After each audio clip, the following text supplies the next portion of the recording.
Morning student. आज हम आपके basic of education and communication paper second जो है आपके उसका यूनिट फर्स्ट और उसमें हम ले रहे हैं educational determinants shaping the personality, यानी व्यक्तित्व को आकार देने वाले शैक्षिक निर्धारक। व्यक्तित्व को आकार देने वाले शैक्षिक निर्धारक कौन कौन से हैं? व्यक्तित्व, बालक का व्यक्तित्व किस पर निर्भर करता है, किस प्रकार बनता है, उसका आकार देने वाले जो शैक्षिक निर्धारक हैं वो कौन कौन से हैं। तो हम इसी के अंतर्गत सबसे पहले हम ले रहे हैं टीचर्स, यानी अध्यापक। अध्यापक बालक के व्यक्तित्व को आकार देता है। बालक का व्यक्तित्व किस प्रकार निखारता है अध्यापक। विद्यालय जीवन में शिक्षक की बहुत ही महत्वपूर्ण स्थान होता है और शिक्षक को विद्यालय जीवन में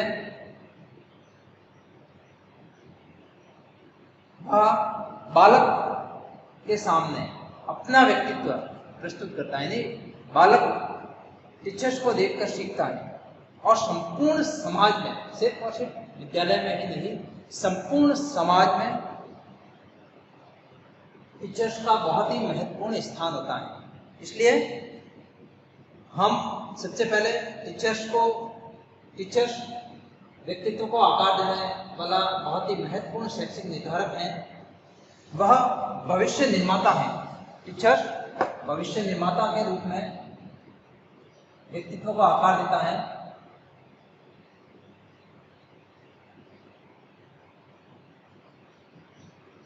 वह बालक के भविष्य का निर्माण करता है। वास्तव में शिक्षक भाग्य निर्माता है और वह बालक के आकार, बालक के व्यक्तित्व को बहुत ही अच्छा बना सकता है।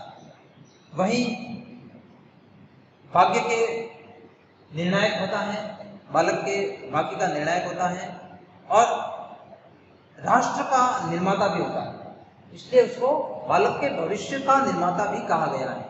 बालक को किस प्रकार आगे बढ़ाना है वह एक अध्यापक अच्छी तरह से काम कर सकता है। इसलिए बालक के भविष्य का निर्माता है और वह राष्ट्र का मार्गदर्शक है। वह राष्ट्र का मार्गदर्शक है। मार्गदर्शक के रूप में राष्ट्र, यदि बालक आगे बढ़ेगा, राष्ट्र आगे बढ़ेगा। राष्ट्र का भविष्य हम छोटे बच्चों में देखते हैं। तो जब वो बालकों का व्यक्तित्व निर्धारण करता है, यानी बालकों को अच्छी शिक्षा देता है, अच्छी शिक्षा ग्रहण करवाता है, तो अपने आप ही वह राष्ट्र का निर्माता बनता है। वह राष्ट्र का मार्गदर्शक बनता है। राष्ट्र को आगे किस प्रकार बढ़ाना है वह मार्गदर्शक बनता है। डॉक्टर राधाकृष्णन ने कहा है कि शिक्षक राष्ट्र के मार्गदर्शक हैं और शिक्षक बौद्धिक परंपराओं और तकनीक कौशलों की को पीढ़ी दर पीढ़ी हस्तांतरण करते हैं, यानी आगे से आगे वो बढ़ाता है। वह एक धुरी के रूप में कार्य करता है, सभ्यता और संस्कृति का संरक्षण करता है और उसको आगे बढ़ाता है। और बालक का मार्गदर्शन ही नहीं बल्कि वो राष्ट्र का मार्गदर्शक होता है।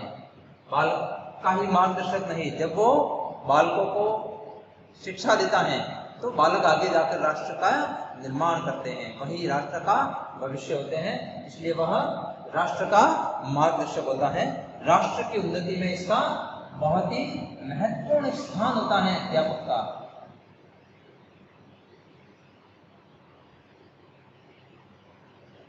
राष्ट्र की उन्नति में महत्वपूर्ण स्थान होता है अध्यापक का।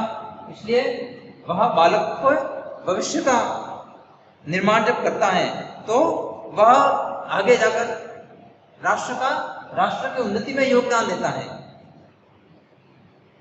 कहा जाता है कि एक आदमी हत्या करके एक ही जीवन का अंत करता है, लेकिन अगर शिक्षक गलत शिक्षा देता है तो संपूर्ण परिवार की हत्या, यानी गलत शिक्षा और संपूर्ण राष्ट्र का वो अहित करते हैं।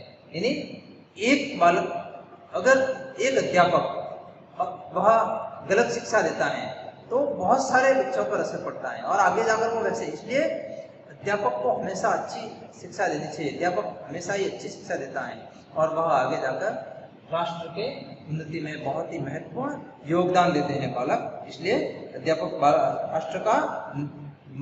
राष्ट्र की उन्नति में अध्यापक का बहुत ही अच्छा महत्वपूर्ण स्थान है। और शिक्षक हमें अपने समुचित शिक्षण से ऐसे व्यक्तियों का निर्माण करते हैं जो राष्ट्र की प्रगति के आधार होते हैं। इसलिए राष्ट्र की उन्नति में इसका बहुत ही महत्वपूर्ण स्थान होता है। वह संस्कृति का पोषक है,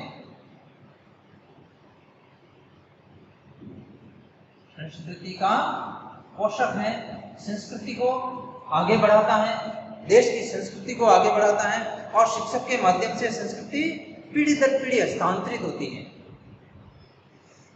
समाज की जो परंपराएं हैं वो नवयुवकों को अध्यापक के माध्यम से ज्ञात होती हैं। वहीं नए नए जो रचनात्मक और उत्तरदायित्वपूर्ण कार्य होते हैं वो भी अध्यापक के माध्यम से सीखते हैं बालक। इसलिए बालकों में वह संस्कृति का पोषण करता है, वह पीढ़ी दर पीढ़ी हस्तांतरण करता है। समाज में प्रचलित जो शिक्षा है उसका वह रक्षक है, समाज में प्रचलित शिक्षा का वह रक्षक है।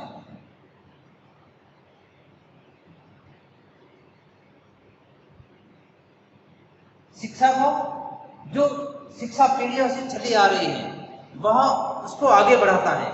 जो ज्ञान का भंडार है उसको तो आगे बढ़ाता ही है, नए ज्ञान की भी खोज करता है शिक्षक। इसलिए शिक्षक शिक्षा का रक्षक है, शिक्षा का रक्षक है। और वास्तव में अगर देखा जाए तो शिक्षा व्यवस्था शिक्षकों के स्तर के ऊपर ही निर्भर करती है। जिस प्रकार के शिक्षक होंगे वैसी ही वहां की शिक्षा व्यवस्था होगी। इसलिए गुणात्मक शिक्षा अध्यापक देता है। अध्यापक गुणात्मक शिक्षा देकर वह बालकों को आगे बढ़ाता है, बालकों की उन्नति करता है, बालकों के व्यक्तित्व को आकार देता है, बालकों के व्यक्तित्व को आकार देता है। और बालक के शारीरिक, मानसिक और सामाजिक और नैतिक विकास, बालकों का शारीरिक, मानसिक,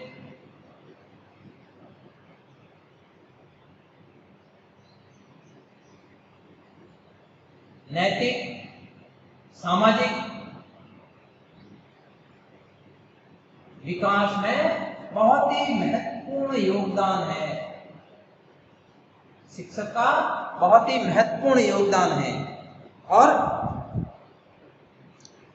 अपने सत प्रयासों से वो बालक को सफल मार्गदर्शन करके उसके व्यक्तित्व का संतुलित विकास करके विभिन्न बातों से वह व्यक्तित्व को, बालक के व्यक्तित्व का संतुलित विकास करके वो आगे बढ़ाता है बालक को। और सफल होने के लिए आगे बढ़ाता है। सद नागरिक, अच्छी नागरिकता का विकास करता है, अच्छे नागरिकों का विकास वो करता है। और वह केवल बालक का ही नहीं वरन वो उस रूप में समाज का कल्याण कर रहा होता है। क्योंकि जो उनके सामने, जो विद्यालय में जो बालक हैं, केवल उनका ही वो भला नहीं कर रहा होता है, केवल उनका ही अच्छा नहीं कर रहा होता है। वह जब वो बालक आगे जाकर समाज में अपना स्थान लेंगे तो पूरे संपूर्ण समाज में वह अपना स्थान ग्रहण करेंगे। इसलिए संपूर्ण समाज के लिए वो अच्छा करता है, संपूर्ण राष्ट्र की भलाई करता है। इसलिए भारतीय दर्शन में उसे प्रदाता का स्रोत और ब्रह्मा का रूप कहा गया है अध्यापक को। इसीलिए ब्रह्म स्वरूप शिक्षक ही सृजनात्मक और अच्छी शिक्षा दे सकता है, वह अच्छी शक्तियों का विधाता है। इसलिए इसको बालकों के व्यक्तित्व को आकार देने वाला शैक्षिक निर्धारक के रूप में उसको महत्वपूर्ण स्थान है। दूसरा है सहगामी क्रियाएं। पहला अध्यापक, दूसरा है सहगामी क्रियाएं। बालकों की सहगामी क्रियाएं, को करिकुलर एक्टिविटी, वो चाहे स्कूल में हो या घर पर हो, सहगामी बालकों में सहगामी क्रियाओं का होना करवाना बहुत ही आवश्यक है। उससे बालकों का व्यक्तित्व निर्धारण होता है। देखिए, सहगामी क्रियाएं मूल प्रवृत्तियों का शोधन करती हैं और मार्गांतरीकरण करती हैं। सहगामी क्रियाएं मूल प्रवृत्तियों का शोधन करके मूल प्रवृत्तियों का शोधन करके बालकों का मार्गांतरीकरण करती हैं, शोधन और मार्गांतरीकरण करती हैं।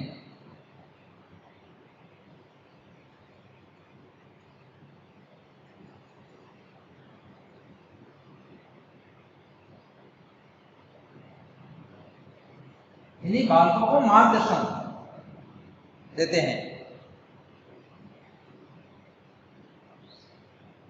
इन्हीं बालकों को मार्गदर्शन देती हैं।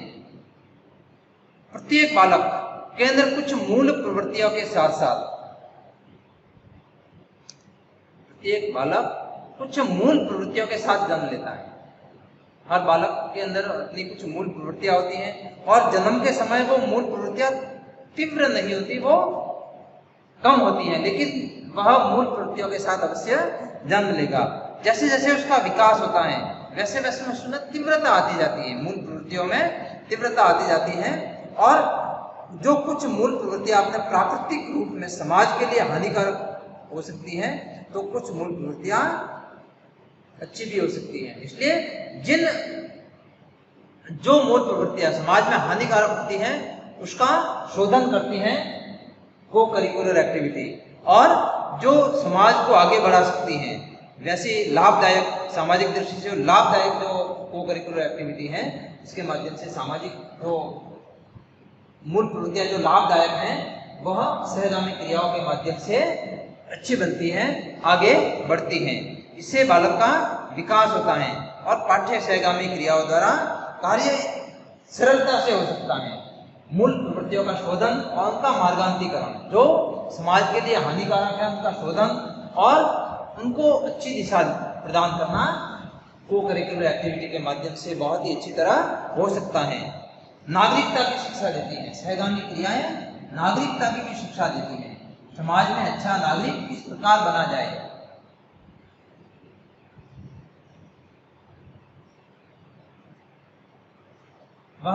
जब वह दूसरों के साथ खेलता है, विभिन्न बालकों के साथ खेलता कूदता है, को करिकुलर एक्टिविटी के माध्यम से विभिन्न क्रियाएं करता है, तब वह नागरिकता की शिक्षा ले रहा होता है कि दूसरों के साथ किस प्रकार का हमें व्यवहार करना चाहिए, मिलकर किस प्रकार खेलते हैं, मिलकर किस प्रकार आगे बढ़ा जा सकता है। विभिन्न जो गुण हैं वो उसमें विकसित होते हैं और सुनागरिकता का निर्माण होता है। सहयोग, सहानुभूति, नेतृत्व, मित्रता आदि गुणों का उसमें विकास होता है। इससे सहयोग, सहानुभूति, नेतृत्व, मित्रता आदि का विकास होता है और इसी के माध्यम से वो अच्छे नागरिकता का उसमें विकास होता है। उसे अपने कर्तव्यों का ज्ञान होता है, उसे अपने अधिकारों का ज्ञान होता है और उसके अंदर उत्तरदायित्व की भावना का विकास होता है, जिससे अच्छे नागरिक वह बनता है। सामाजिक मानव का विकास, सामाजिक मानव का विकास, यानी एक समाज में रहने लायक मानव बनता है। बालक को करिकुलर एक्टिविटी के माध्यम से समाज में रहने लायक मानव बनता है।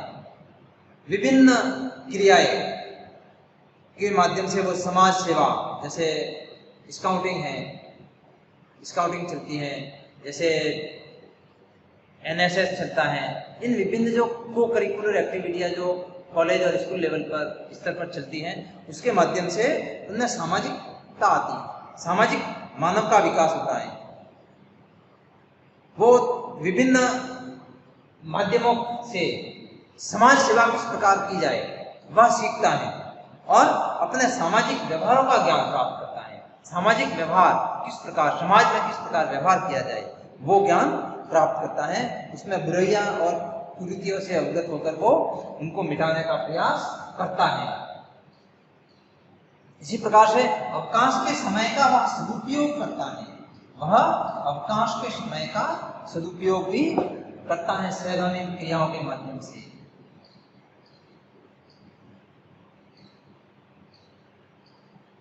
अवकाश के समय का सदुपयोग।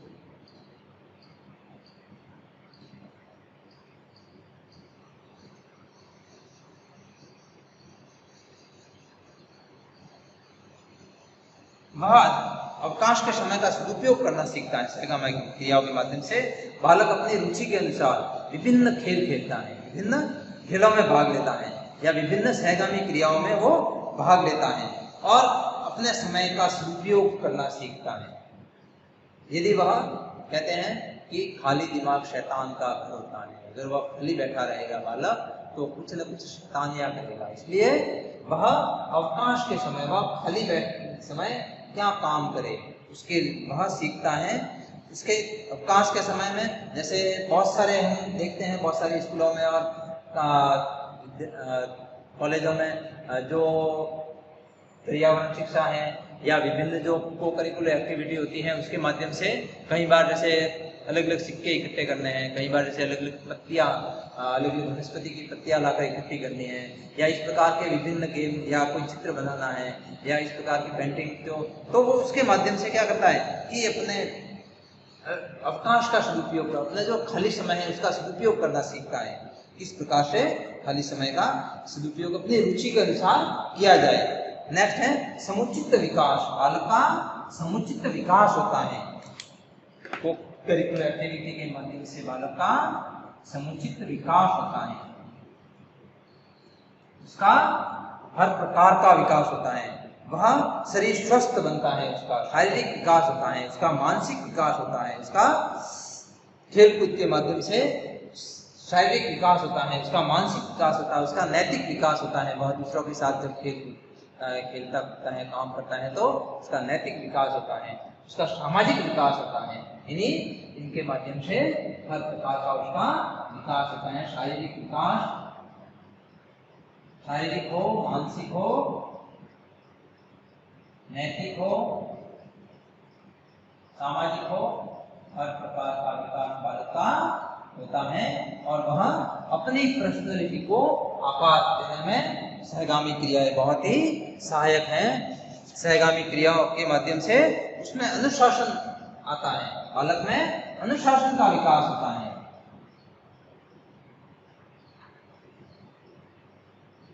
अनुशासित रहकर किस प्रकार खेल खेला जाए, अनुशासित रहकर किस प्रकार किसी समस्या का समाधान किया जाए और रचनात्मक क्रियाओं के माध्यम से किस प्रकार आगे बढ़ा जाए। अनुशासनात्मकता का विकास उसमें होता है, उसमें नैतिकता का विकास होता है, उसमें शारीरिक शक्ति का विकास होता है, उसमें मानसिक शक्ति का विकास होता है, उसमें सामाजिक शक्ति का, उसमें सामाजिकता का विकास होता है। व्यवहारिक ज्ञान उसको प्राप्त होता है, इसके माध्यम से व्यवहारिक ज्ञान प्राप्त होता है बालक को, क्योंकि सहगामी क्रियाओं में जब वह भाग लेता है तो उसको व्यवहारिक ज्ञान, दूसरों के साथ किस प्रकार का व्यवहार करना है, वह विभिन्न शिक्षा यात्राओं, भ्रमण के माध्यम से, शिविर के, समाज सेवा शिविर के माध्यम से व्यवहारिक ज्ञान प्राप्त करता है, सैद्धांतिक ज्ञान प्राप्त करता है और अपनी पर्सनैलिटी को आकार देता है। आगे अपनी पर्सनैलिटी किस प्रकार बनानी है उसको आकार देता है। उससे उसका मनोरंजन भी होता है। विभिन्न जो सहगामी क्रियाएं हैं उसके द्वारा उनका मनोरंजन भी होता है। सहगामी क्रियाओं के माध्यम से अपना मनोरंजन भी वो करता है और जब वह कक्षा में अध्यापकों के लंबे लंबे भाषणों, विभिन्न शिक्षाविदों के लंबे लंबे भाषणों से जब वो ऊब चुका होता है तब वह बाहर जाकर को करिकुलर एक्टिविटी के माध्यम से अपने अंदर स्फूर्ति लाता है। वह इस को करिकुलर एक्टिविटी में भाग लेकर अपने आप को उन थकान को महसूस नहीं होने देता, अपने आप को थका हुआ महसूस नहीं होने देता। उसमें विविधता आती है जिसके कारण वो उसके पर्सनैलिटी को आकार मिलता है, एक प्रकार का उसकी पर्सनैलिटी अच्छी बनती है। विभिन्न ये जो सहगामी क्रियाएं हैं उनका श्रेणी विभाजन है, उनके किस प्रकार की जो सहगामी क्रियाएं हैं वो कौन कौन सी होती हैं और किस किस प्रकार से वह पर्सनैलिटी को आकार देती हैं, तो देखिए जो सहगामी क्रियाएं हैं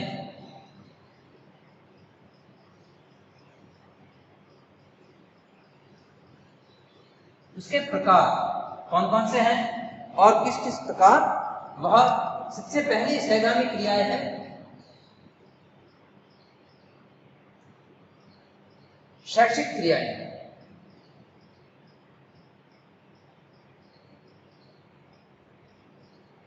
शैक्षिक क्रियाएं यानी शिक्षा के माध्यम से, और उससे शिक्षा का शैक्षिक विकास होता है बालक का। जैसे वह साहित्य, विभिन्न साहित्य के जो मेले होते हैं या कई बार कविता पाठ होते हैं, बाल सभाएं होती हैं, उसके अंदर वो भाग लेता है। बालक उसके अंदर भाग लेता है और भाषण देना सीखता है, कविता पाठ करना सीखता है, अपनी खुद की रचना किस प्रकार बनाए वो सीखता है। तो साहित्य परिषद है, विज्ञान क्लब है, विज्ञान मेलों में भाग लेता है, भूगोल परिषद है, इस प्रकार की जो परिषदें हैं वह उसमें भाग लेकर अपने शिक्षा का विकास करता है। साहित्य परिषद कह सकते हैं हम, भूगोल परिषद, विज्ञान परिषद, विभिन्न विद्यालयों में ये वह इसके माध्यम से भाग लेता है और वह अपने व्यक्तित्व को आकार देता है, अपने शिक्षा का अपने आप का शैक्षिक विकास करता है। शारीरिक विकास संबंधी जो सहगामी क्रियाएं हैं वो अपन देखते हैं कि शारीरिक विकास से सामूहिक खेल हैं जो विद्यालय में होते हैं, सामूहिक खेल, उनमें वह भाग लेता है। विभिन्न प्रकार के एकल गेम हैं या साइकिल चलाना है, नाव चलाना है, व्यक्तिगत खेल आदि, इस प्रकार के जो शारीरिक क्रियाएं हैं उसके माध्यम से अपने शारीरिक विकास करता है। इसी प्रकार से नागरिकता से प्रशिक्षण संबंधी, नागरिकता का प्रशिक्षण,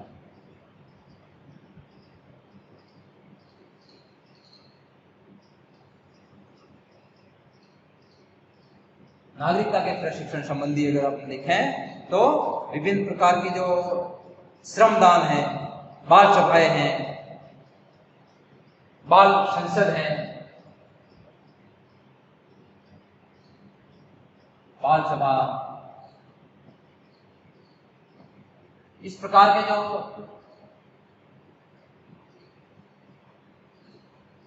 सहगामी क्रियाएं हैं उनसे इनमें नागरिकता का विकास होता है, बालक में नागरिकता का विकास होता है। इसी प्रकार से संगीत और कला संबंधी,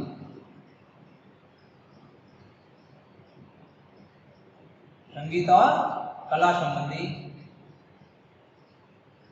विकास जो बालक का है वो विभिन्न माध्यम से होता है। जैसे संगीत गोष्ठी है, स्कूल बैंड है,